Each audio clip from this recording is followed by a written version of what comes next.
least there was one chapter I greatly enjoyed this time. Hi for those who are watching, it's the Angry Anime Fan, the Despair Reviewer. This time I'm talking about the Boku no Hero chapter 95, only 5 chapters left to 100. Although the pacing is going actually a bit fast, so I cannot help but feel a little bit worried about it. But that we'll leave it for another day. People do complain that some things are being solved very quickly in the manga, but hey, I'm not complaining. What I'm complaining about that sometimes I wish to see a bit more characters also kicking ass. Either way, last time the smiley freak had Ladros had finally, or Radros had finally been, well, not finally, had revived, and Mars faints after having protected Falna and having recovered from her what we assume to be possessing. She has not a single bit drop of mana in her body right now, and the rest of the gang, well, they are quite a bit out of it. So Asta is the only one who can fight, and he decides to fight him. So Radros decides to turn to simply talk to him because he realizes that he's the knight who doesn't have any magic skill, and he begins to tell the sob story that he understands the pain of being born different. As we all know, or haven't exactly understood, apparently Radros was born without an element material. It's news that people can be born without magic, but apparently it's not so much different as being born with no magical affinity. Basically, in a way, he was also not a guy who did not have any magic.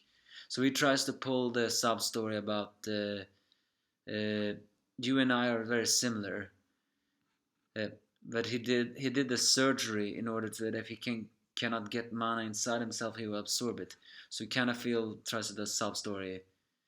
Give I'll understand you, but Aster says, if you're so sympathetic, then give me magic power. So what are you trying to say? He's saying he wants him to be the right man, but of course he does not mean it. Behind that extremely disgusting smile, always says that he wants to take his anti-magic power for himself. Pardon me for not understanding it, but I have a very big feeling there's something here I do not understand. I mean, he does says he has no magic infinity, and if I understand that correctly, does that mean he couldn't gather mana himself too? Because then technically he should be able to grab those swords, but he has mana right now, so I see no reason why he could take those swords. Of course, Asta refuses because, well, he's the guy who's going to become the emperor of the sorcerer's emperor, but also because he understands more than anyone that Radros is scum. So he just flies up and fires extreme big beams, and just continues to taunt Asta, saying, I know your fighting style now. Without that teleporting guy, you can't reach me.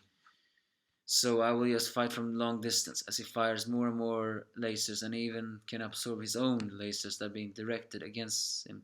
He basically compares it to recycle. So he just screams the one word Asta hates hearing, give up. And his friend's knocked out. The only one who's actually conscious is Fansel.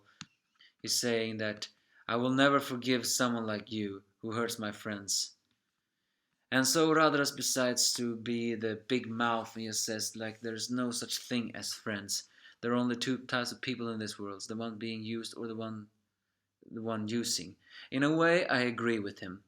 After all, we are currently living in a world where people who have the most power use the one who do not have power, and we all want power ourselves because, well, we don't know how to live otherwise. But at the same time, I do not agree with him because do you have other people can help you climb a stage you cannot get, which Asta basically confirms. While Radras just screams the fact that he has used Mars and Fana is just stepping stones for him to become more stronger after the magic experiments. The and also for the fact that he's gonna hand them over so they can become tools. Astar finally shuts the arrogant asshole Radras' mouth by throwing one of the swords right into his elbow. I gotta say, that was one of the most satisfying scenes of this chapter.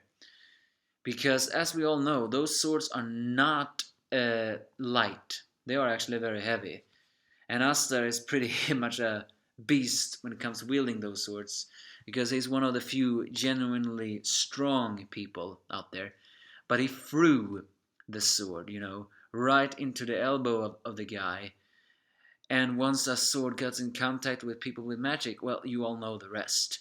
And so enough, it's so heavy that he falls, that Rados falls down, and as it's sucking away his magical power, he tries to take it away, but given to the fact that the sword is so heavy, and maybe for the fact that his mana is being drained, he cannot take it out. I mean, Vet could take out the sword, but that guy was a beast, literally. Rados, or let's just say the Smile Freak, is not.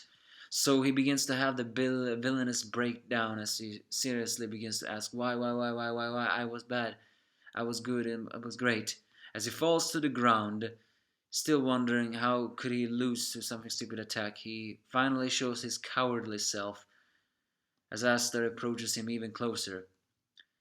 But Aster, with pride in his body, says that I didn't come this way by myself. It was thanks to my friends that I learned how to fight. And then we see actually a scene of when Aster trained with Fansel. You know, if the anime ever comes out, I would actually prefer if they animated that novel, but I know for a fact they will not. So, yeah, friends make you stronger. That's what Aster proved, and he proven it there, right here and now. He defeated Radros cannot win right now. The sword is in his. Well, the Smile Freak cannot win right now. The sword is in his body, and Aster is freaking pissed off. You do not piss off a Shonen Jump hero character. We all know that. So that's basically this chapter. Pardon, I may have been a bit distracted about stuff. But yeah, it was good. It was very awesome and very satisfying to see Smile Freak lose like that.